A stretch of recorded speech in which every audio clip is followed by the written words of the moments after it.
Oke, langsung saja kita akan sambut presentasi dari peserta yang pertama. Ada dari Degood AI, kita sambut bersama. Semangat ya. 4 minutes. Okay, good day everyone. I'm Yoga, co-founder of Degood. I'm here to talk about a revolution in talent development. If your company tired of slow and outdated training processes, struggling to find the right talent with the perfect capability, and also you are watching your employee falling behind the tech curve, now I'm introducing to you the Degood, an AI-powered skill mastery platform that transforms talent development process. Now, let's begin with the problem that most tech companies experience in nowadays. There are 3 applicants here, 5-year experience, fresh graduate, and internship student. Mostly, the experienced one will be higher even though they have 10 times salary higher than the others. But unfortunately, I can guarantee that the experienced one will be perform well at your company and bringing a value to your company. After we're adding Degood here, we could found that the highest score often come from the lowest salary. Isn't it interesting for you guys? That's why we inventing Degood, an IQ test to measure the problem solving and analytical abilities in tech. Then what benefit could company get from Degood? We reduce the risk to hire wrong talent while lowering the recruitment process. At the same time, we could help you to find the perfect talent with the lowest salary. And then, we could also help you to set an assessment standard that also training benchmark for your company so you could apply the skill-based salary here. I'm not just bubbling, but the impact show the truth. Degood enables to help the developer recruitment 10 times faster and affordably by streamlining the screening process. With skilled developer, Degood the company could manage 5 times more tasks finished per month in at least 50% less cost. Not only for the company, this is also for the developer. In this modern era, in this independence learning, they could validate in real time their capabilities and tackle all the issues that they experience.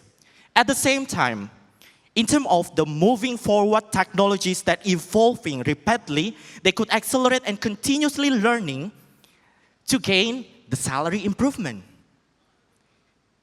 This is what we highlight our unique. In learning navigation roadmap, we give company to the autonomy to create their own learning path for their company as their standard. Our entry fraud system ensure the achievement are reflecting the individual skill perfectly as they are. While the unique real-world learning and roadmap, we try to make sure that the talent are engaged with the real problem that appears in this company.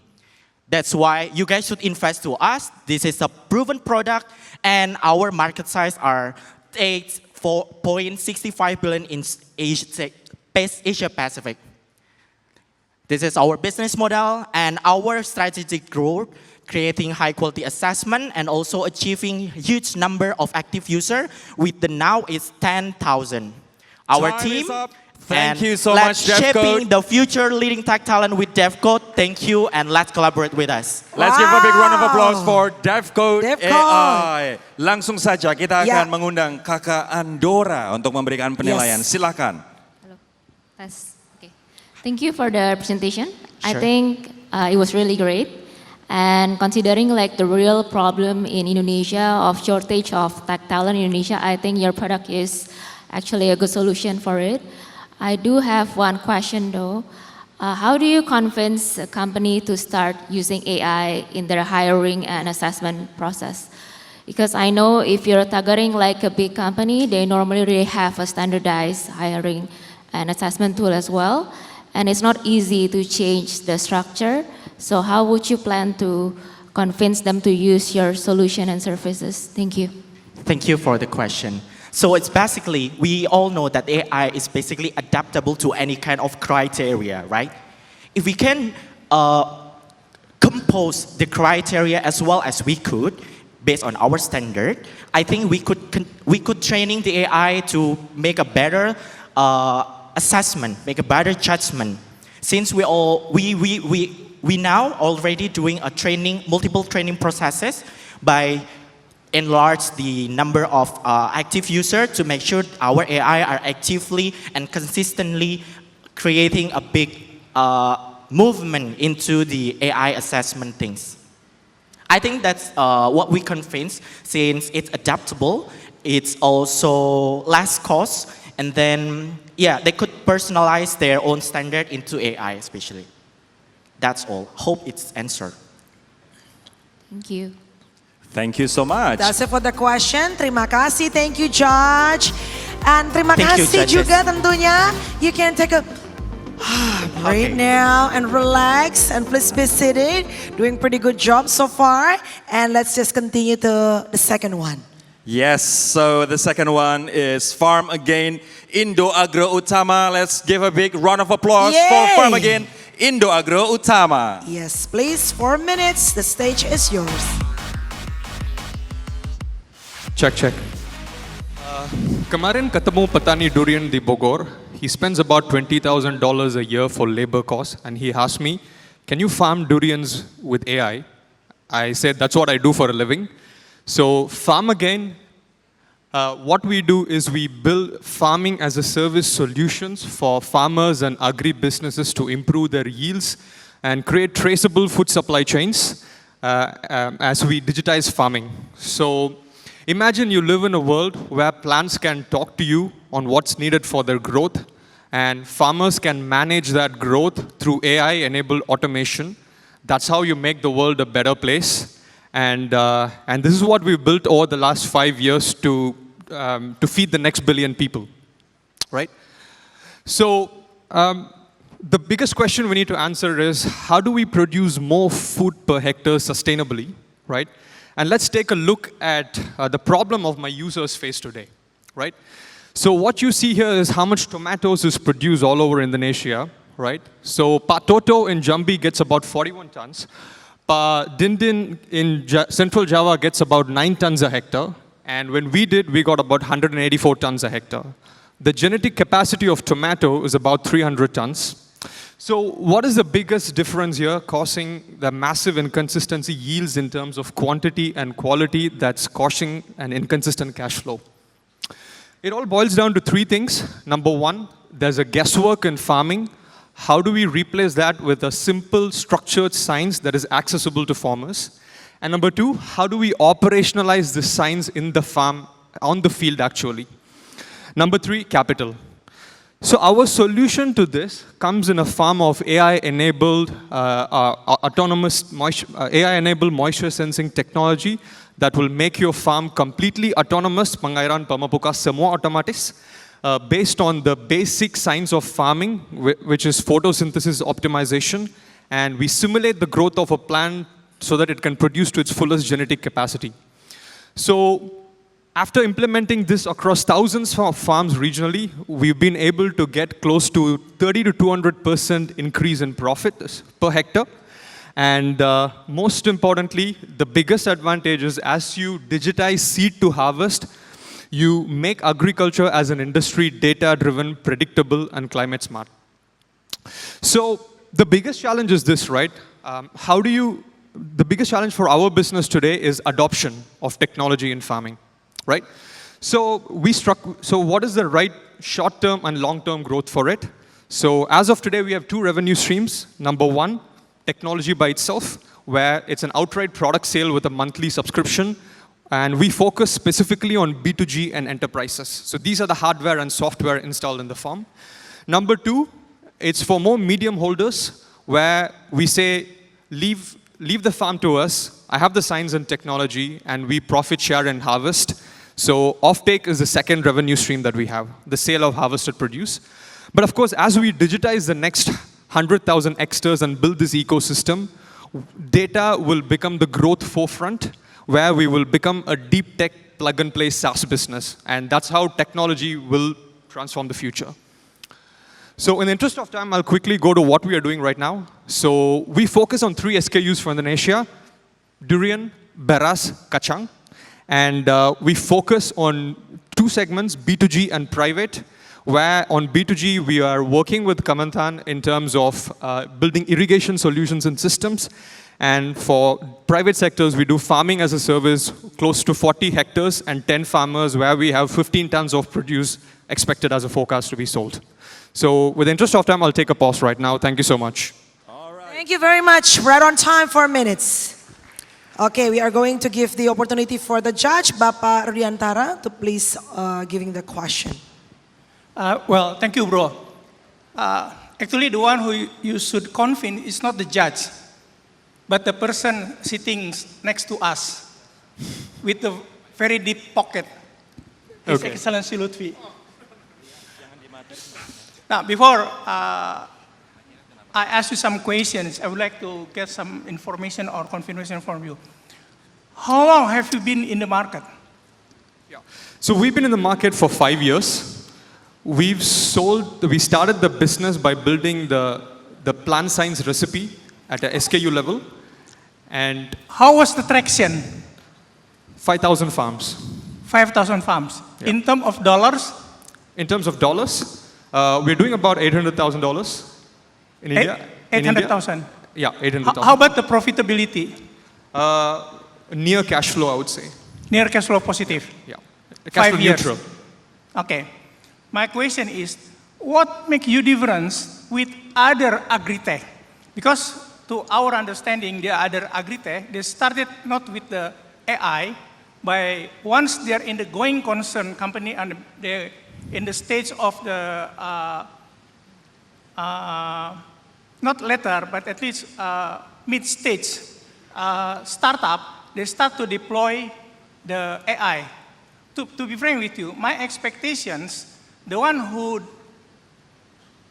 present their business case here is they are using the AI starting from the beginning. So, can you answer my question? What's the different, make you different with other agri-tech then, in terms of using AI? Got it. So I would say it's the science. We've spent the last 5 years of extensive research and development to crack the ability to make the plant produce to its fullest capacity. And that is what is embedded in the AI and the system. It's not the operation, it's the inputs that we've spent over the last 5 years. So that is number one. I can say that no one has got the yields that I've got for tomatoes, right? Okay. Number two, I would say it's about our strategic partnerships, right? Purely in terms of focusing on a crop-specific focus. End of the day, we cannot do every product. We have to choose a specific product as a go-to market strategy and the right channels, I would say, which in our case would be B2G, because end of the day, to improve the adoption in the market as a technology business, we need to co-build the ecosystem with government, enterprises, and educational institutions so that the awareness is picking up. So for me, it's a combination of the right strategic partnership and the proprietary science that came with 5 years of extensive R&D. Okay. We know the prerequisite to run AI effectively, there are 3 factors. Number 1 is data, the continuous quality data. Yeah. Second is infrastructures, like BDX presented previously, you know. And then the third one is the simulations, programming, etc. You know. Yeah. And I don't have any issue on the infrastructure and on the programming, but on the data, yeah. How big is the data you have right now that you can use or utilize to enhance the use of AI? I'm sorry, can you repeat it? How big? How big is your data right now Yeah. that to ensure that we can run the effective AI. Okay, got it. So we use 3 specific models: time series models for irrigation scheduling, computer vision models for pest and crop management. Number 3 is more machine learning for constantly learning and repeating the success every single harvest. So I would say it would go close to about like 500,000 to 1 million sets. Okay. Yeah. Chief Ra, I have to say sorry because our time is Okay up. then. Thank you. But it is Very not easy sorry. though. Let's give a big round of applause Thank once you again very for FAM, much. again Indo Agro Utama. Mel, it is yeah. not easy because you are bombarded I with know. questions. Former Minister of Communication and Informatics, Chief Ra, so thank you because for we still the got questions. few participants left here and we're running out of time. And okay, finally, a girl will come up on stage. This is AI. Please give a round of applause.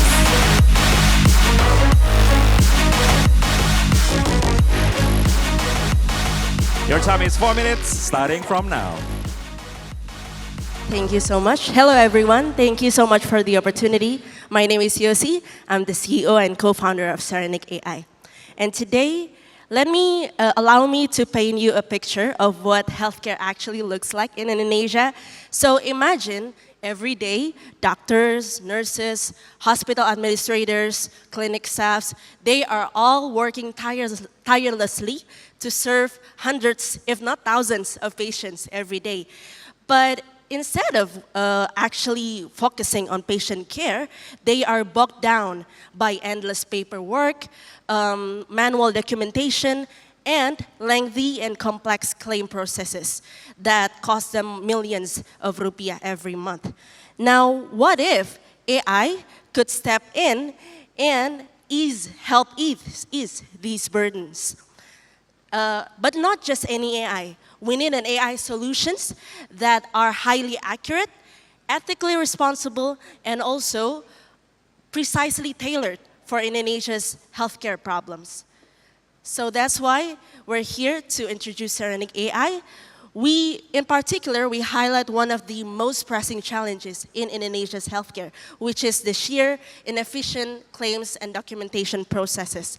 Usually, doctors spend almost half of their day doing paperwork, less time on patient care, and then the claims are then passed through multiple hands before then being submitted into the national health insurance or private insurance, where 30% of them will face initial rejections due to coding errors or incomplete records, and that could value up around like $64,000 every month, and that could be delayed. The reimbursement could be delayed for another 6 months. So you can imagine these inefficiencies can waste valuable resources that could otherwise be used to improve patient care and also improve cash flow. So that's why we created Saranic Codex, which hopefully this can be played. Oh, I'm sorry. Okay. Can you please help play the video? Sorry. So we have Saranic Codex that can automatically codes ICD-10 and ICD-9-CM from the medical record, and also flags medical records for non-compliance, and also recommends the examinations and therapies needed. So it acts as both compliance and clinical decision support tool, and also it can help hospitals to adjust their care and cost by predicting potential reimbursement from national health insurance and private insurance. And Saranic Aureo, we transform clinician speech and patient-doctor conversation into formatted medical notes. So it's SOAP. I'm sorry, can you please play the video again? Thank you. And also, we seamlessly integrate with EMR, and we use secure cloud-based storage to ensure patient privacy and security. So I'm just going to wait so you can see the result. So it's not only transcribing, it also summarizes, categorizes, and also codes. Okay. So with Saranic, everything is automated, so they should just QC the AI's work, and we can reduce many costs and improve patient care as well. We are targeting a huge market size, and we aim to partner with the Ministry of Health in long term. And thankfully, even though we just 3 months ago, we just launched, but we have a really strong traction. And more are coming soon. I'm sorry, I'm running out of time. Thank you so much for your time, and we'll discuss a lot more soon. Thank you. Saranic AI. Okay. Let's give a big round of applause Yeah. for Saranic AI. This is an innovation to help health sector in make documents and consultation related things more efficiently. Yeah, we are going to give the opportunity for Bapak Ray to please offer a question to the participant. Yeah, I love the problem that you are tackling on it here, right? I would like to know about how you handle the accuracy. You mentioned that you are up to 70 to 80% accurate, meaning that 1 out of 5 can still be wrong, right? And that means that you still need humans to check them. Yeah. How do you handle that? I mean, do you have a plan to bring it up to, let's say, 95%?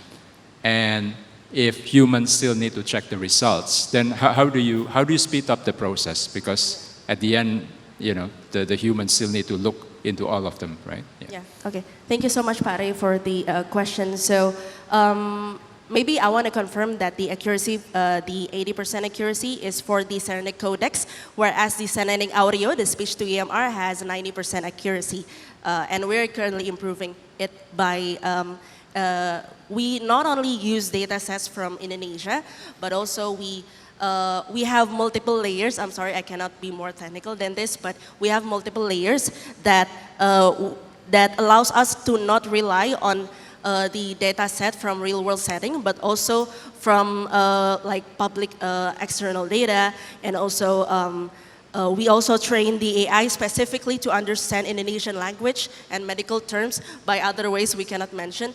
So that's currently the only way we improve our accuracy.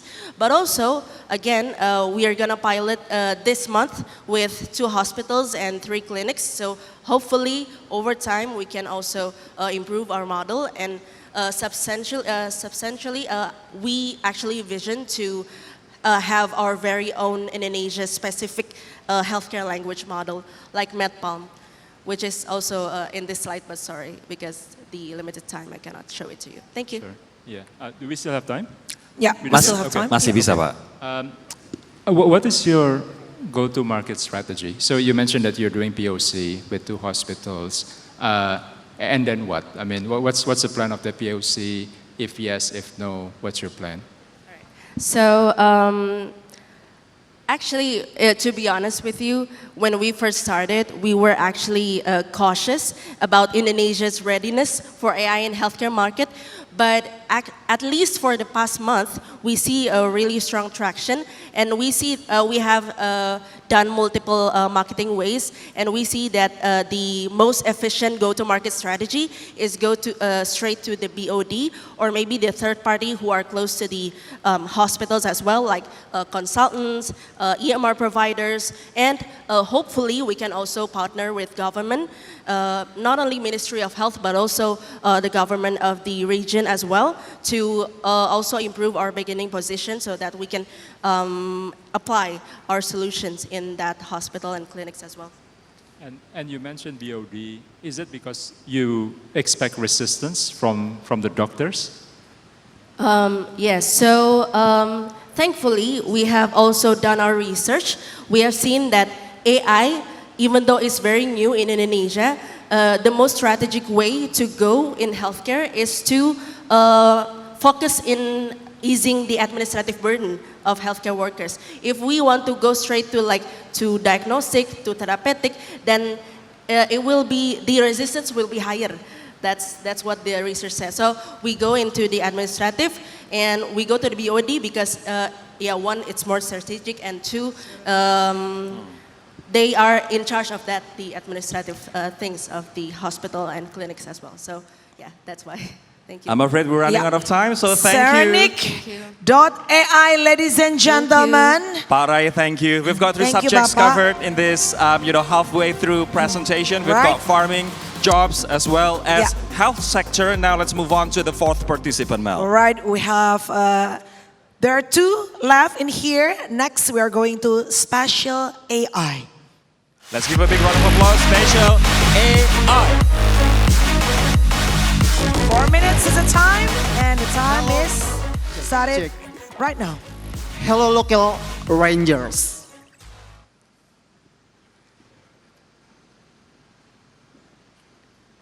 Okay.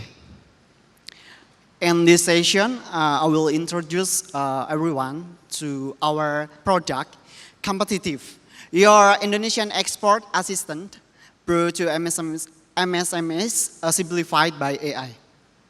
Now, the problems. Contribution UMKM in Indonesia have significant contribution. Have contribution 61% GDP Indonesia di tahun 2023. Nah ini equivalent to almost 10 trillion in Indonesia. Jika dibandingkan dengan kontribusi UMKM di negara lain, dalam hal ini China, itu hampir sangat jauh karena bisa mencapai di angka 68%. Jika dibandingkan dengan US, UMKM di US mampu menembus pasar global hingga 35%. Nah, di Indonesia sendiri, kenapa hanya sampai menyentuh angka 15,7%? The problem is, sistem yang ada saat ini itu terbagi menjadi beberapa platform. Kementerian Perdagangan menyediakan 3 platform, yaitu InaTrims, InaExport, dan Exim. Nah, 3 platform ini memiliki beberapa challenge, di mana tidak adanya integrasi data antar platforms, kemudian tidak adanya fitur prediksi pasar ke depan, itu bagaimana? Pasar ke depan itu bagaimana di dunia. Kemudian tidak adanya chatbot atau service interaktif yang bisa memberikan pemahaman ke calon eksportir atau UMKM dalam hal ini.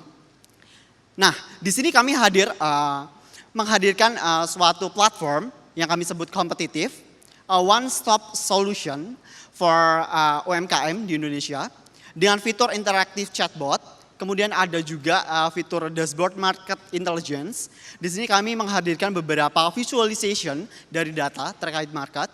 Kemudian di sini merupakan workflow dari produk kami menggunakan beberapa model LLM dan knowledge base yang kami kumpulkan. Kemudian ini merupakan monetization plan dari produk kami.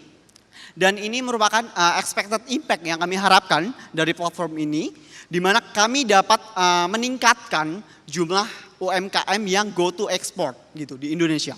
Kemudian bisa mendukung pertumbuhan atau keuntungan dari UMKM tersebut, kemudian dapat juga berkontribusi terhadap pendapatan negara. Kemudian berikut ini merupakan milestone dari produk ini. Kemudian target market, di mana untuk penerapan di awal nantinya kami harapkan bisa diterapkan di UMKM di area Jabodetabek dan kemudian bisa di scale up di beberapa wilayah seperti pada layar. Kemudian ini merupakan stakeholders matrix. Kami memetakan beberapa key stakeholders, dalam ini key players dari stakeholders ini, Kementerian Keuangan, Kementerian UMKM, Kemendak, kemudian ada lembaga pembiayaan ekspor, kemudian UMKM itu sendiri dan diplomat atau Kementerian Luar Negeri yang menjadi marketing dari produk ini gitu untuk dipromosikan di luar negeri. Nah, ini our team dan ya Spatial AI kami telah memiliki sertifikasi di beberapa lini usaha seperti software publishing, computer programming, activities on artificial intelligence. Ya. Okay. Thank you. Terima Thank you very kasih much. Spatial AI. Boleh kita beri aplaus yang meriah sekali lagi Spatial AI. Now we'd like to give the honor to Bapak Peter. Silakan Pak Peter. Oke, terima kasih buat presentasinya. Tadi dibilang milestone-nya bulan November ya, berarti produknya belum ada? Iya, baru prototype. Oh, baru prototype. Yeah. Oh, oke. Mungkin ada 4 pertanyaan. Kalau kita bicara ekspor-import itu relate banget sama G2G, hubungan antar satu negara dengan negara lain, ya kan? Nah, karena itu saya mau bicara soal pertama, soal regulasi. bagaimana kalau misalnya platform kalian ini tuh benar-benar bisa menangani perbedaan regulasi di antar berbagai negara itu. Kemudian yang kedua, soal akurasi, ya kan tadi Pak Rudiantara juga bicara bagaimana make sure data itu juga akurat gitu ya. Kemudian yang ketiga, karena ini masih baru, kira-kira yang udah berjalan sekarang itu siapa dan apa yang membuat kamu berbeda dengan your competitor gitu. Kemudian yang keempat, mungkin semoga masih ingat ya pertanyaan-pertanyaannya. Karena ini bicara soal SMI gitu ya, kira-kira special program apa yang akan kamu lakukan untuk mendukung UKM-UKM yang ada di Indonesia dengan platformnya kalian gitu. Mungkin 4 pertanyaan dari saya, thank you. Ya, Oke. oke. Oke, baik. Terkait regulasi, syarat regulasi. Nah, can we show this deck? Decknya teman-teman boleh dibantu? Boleh Oke, dibantu dari teman-teman. segi regulasi sendiri, sebetulnya kami sudah dikurasi dari beberapa platform yang sudah ada dari Kementerian Perdagangan. Di situ beberapa platform ini terdapat juga platform Inatrims ini mengkurasi beberapa produk dan regulasinya untuk ekspor itu seperti apa. Seperti contohnya untuk ekspor produk buah-buahan di suatu negara itu sudah dikurasi dari platform Inatrims begitu. Kemudian dari segi kualitasnya udah di-define untuk negara A untuk produk tertentu itu regulasinya seperti apa, kualitas produk untuk ekspornya seperti apa. Kemudian untuk dari segi akurasi sendiri cukup promising untuk diimplementasikan dan di scale up gitu. Karena ini masih bersifat prototype, jadi mungkin belum bisa kita showcase gitu ya untuk dari segi akurasi. Tapi ini sudah baik gitu, karena di platform ini tuh sudah mengkurasi berbagai data yang ada di 3 platform tadi gitu terkait regulasi. Karena memang UMKM di Indonesia sendiri itu untuk go internasional atau go ekspor itu terbatas karena informasi terkait regulasi itu tadi. Regulasi seperti apa yang harus dipenuhi, kualitasnya itu seperti apa yang harus dipenuhi begitu. Oh ya, kemudian untuk kompetitor sendiri,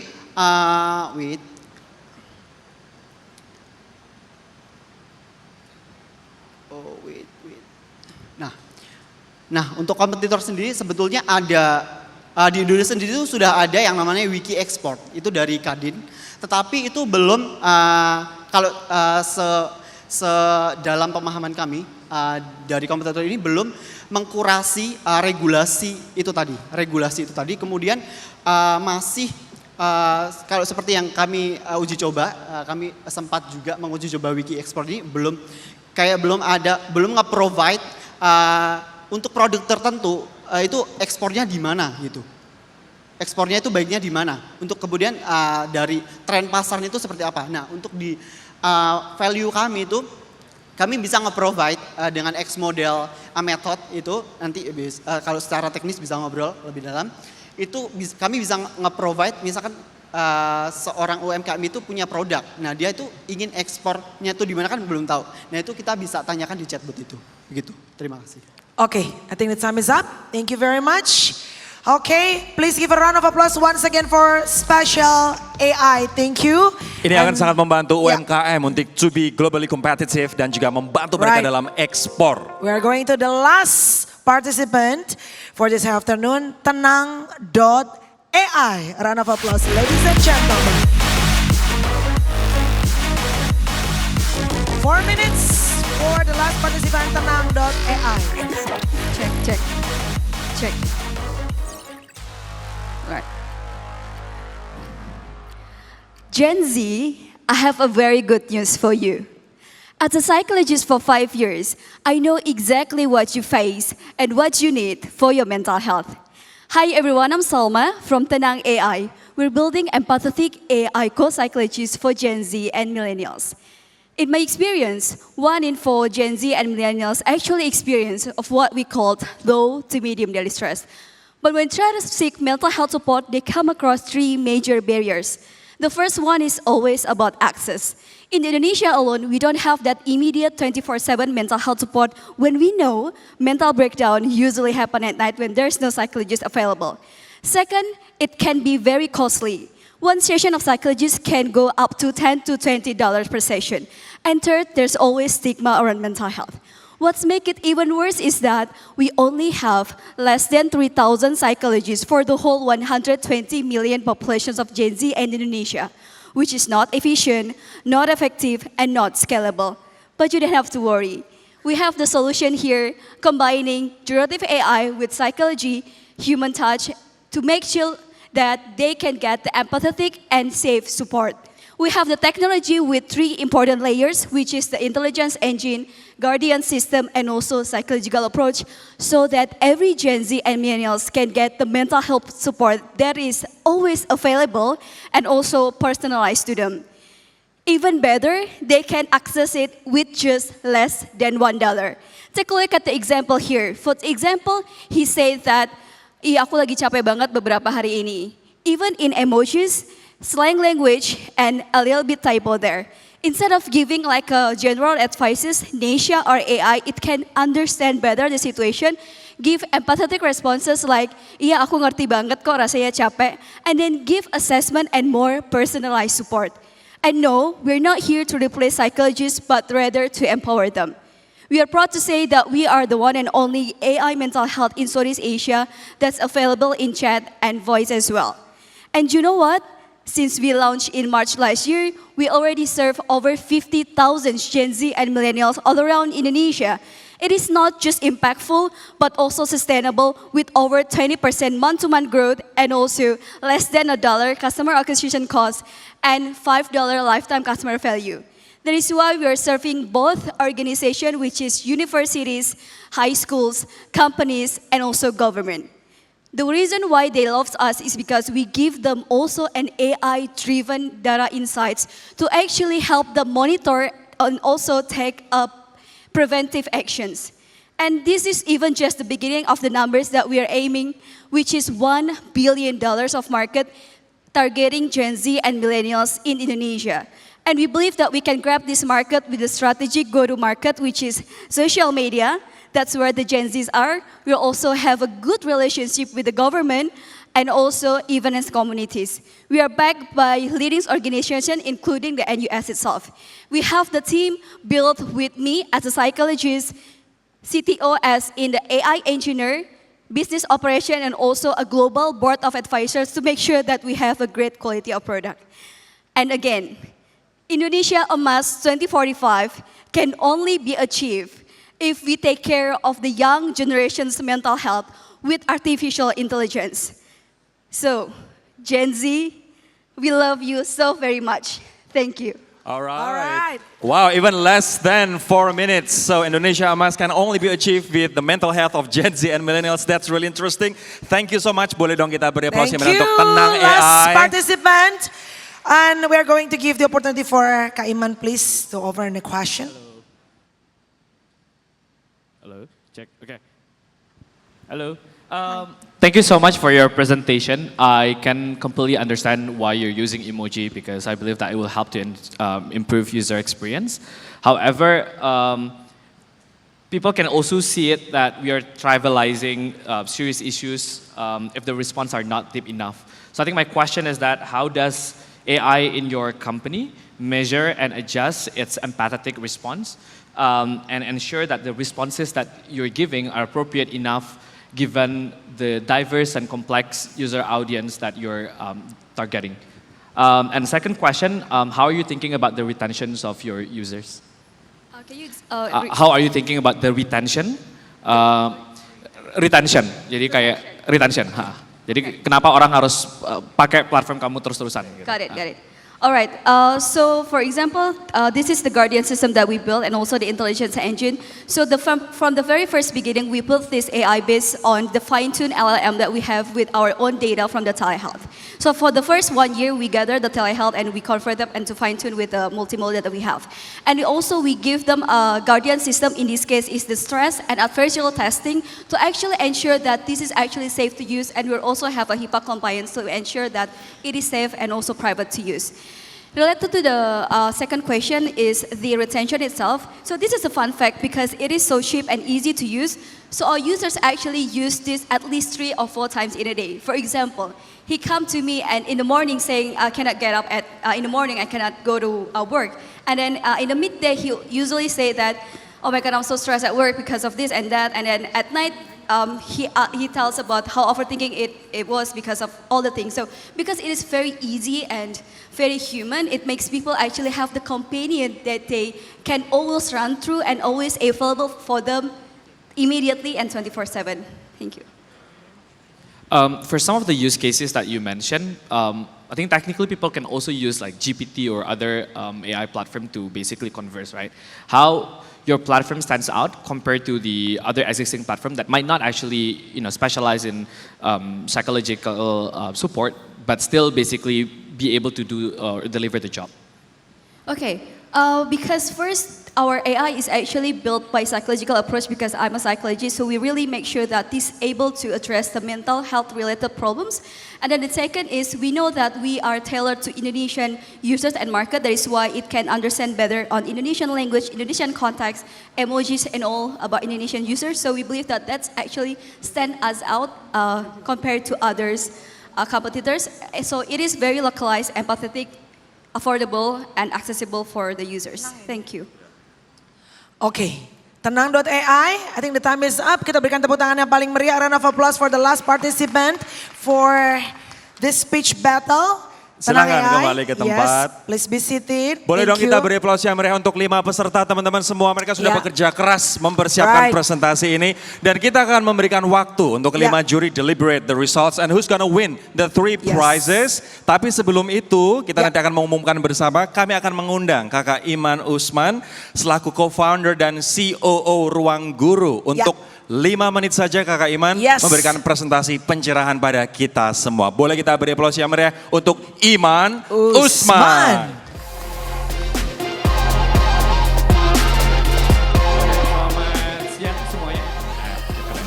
Ini agak nervous ngomongnya karena habis sama orang yang baru pitching ya, jadi takutnya di-compare directly. Perkenalkan nama saya Iman, saya co-founder dan COO dari Ruang Guru. Boleh slide-nya? Kenapa mukanya gede banget? Oke, Ruang Guru saat ini adalah platform pendidikan terbesar di Asia Tenggara. Kami mengelola lebih dari 42 juta pelajar di seluruh Indonesia. Dan ini terus terang bukan sebuah perjalanan yang singkat karena udah 11 tahun berdiri. Dan produknya pun juga berkembang dari tahun ke tahun. Dari yang mulainya kita menyasar untuk ngebantu anak-anak di SD, SMP, SMA untuk bisa belajar lebih mudah. Kemudian sampai ke akhirnya ke upskilling. Sekarang we're doing language juga gitu ya, ke coding lessons buat anak-anak dan seterusnya gitu. Prinsipnya ketika kita memulai sebenarnya sederhana, gimana caranya kita menggunakan teknologi untuk mendeliver konten-konten belajar yang jauh lebih berkualitas sehingga konten tersebut bisa dikonsumsi jauh lebih personalized buat para penggunanya gitu. Nah, tapi dalam penggunaannya untuk kembali tadi ya, supaya produk dan kontennya itu bisa personalized buat tiap orang, pastinya kita akhirnya menggunakan AI. AI di sini digunakan pada akhirnya untuk menciptakan rute belajar terefektif, terefisien buat anak gitu ya. Dengan melihat data-data yang ada, data-data konsumsi para pelajar gitu ya. Sehingga pada akhirnya kita bisa menciptakan learning path yang paling mudah bagi anak itu untuk bisa mengkonsumsi konten tersebut. Itu pada prinsipnya gitu ya. Nah tapi saya akan cerita dalam waktu yang singkat aja gitu ya. Bagaimana kemudian use case tersebut digunakan dalam praktik bisnis kita gitu. Yang pertama adalah contohnya adalah ini produk yang kita kembangin beberapa tahun lalu. Namanya Adapto. Ini inspirasinya sebenarnya simple. Waktu itu kita lagi nonton Bandersnatch di Netflix. Itu adalah satu episode yang ada di Black Mirror kalau teman-teman nonton gitu. Dan itu dilihat sebagai sebuah inovasi yang begitu luar biasa gitu waktu itu karena itu mendisrupsi bagaimana orang mengkonsumsi konten entertainment. Buat teman-teman yang tidak familiar, jadi ceritanya di Bandersnatch itu gitu ya, orang ketika nonton, audiens itu bisa menentukan jalan cerita filmnya berdasarkan apa yang kita pilih. Jadi kan selama ini ketika kita nonton film biasanya itu one way. Kita nonton ya terserah scriptwriter-nya, terserah director-nya mau deliver film seperti apa. Nah tapi yang dilakukan Bandersnatch adalah penonton itu kemudian bisa berinteraksi. Jadi misalnya ketika ini di tayangannya ada orang lagi ngelamar kerja gitu ya. Kita bisa lihat oh dia akan diterima kerja atau enggak. And given our response, itu pada akhirnya nanti path-nya akan berbeda gitu. Nah ketika melihat itu kita membayangkan kenapa sebenarnya di pendidikan juga nggak bisa seperti itu. Kenapa kita nggak bisa memilih guru seperti apa yang kita mau. Kenapa kita tidak bisa memilih proses atau cerita belajar kita berdasarkan respons yang ada. Dan oleh karena itu pada akhirnya ya si Adapto ini lahir prinsipnya sama. Jadi kemudian dari awal murid bisa pilih mau belajar dengan guru seperti apa dan dengan use case yang bagaimana. Baik, Kakak Iman Usman. Habis ya waktunya? Oke. Kayak pitching ya, Man? Yes. Ya, makanya kan. Nah, udah jadi ini aja. Terakhir just last one. Yes. Terakhir, ini something that we developed recently namanya Iris. Jadi basically it's a personal tutor AI based di mana bedanya adalah again dengan data yang dimiliki oleh ruang guru yang sudah terakumulasi dari tahun ke tahun. Pada akhirnya dia bisa merekomendasikan konten belajar apa yang ada dalam aplikasi sehingga anak bisa tahu mau belajar apa dan di mana nyarinya. Jadi itu aja, sedikit cerita gimana caranya kita menggunakan AI, but obviously there are a lot of other use cases dan happy to chat after this. Thank you. Berikan tepuk tangan yang paling meriah.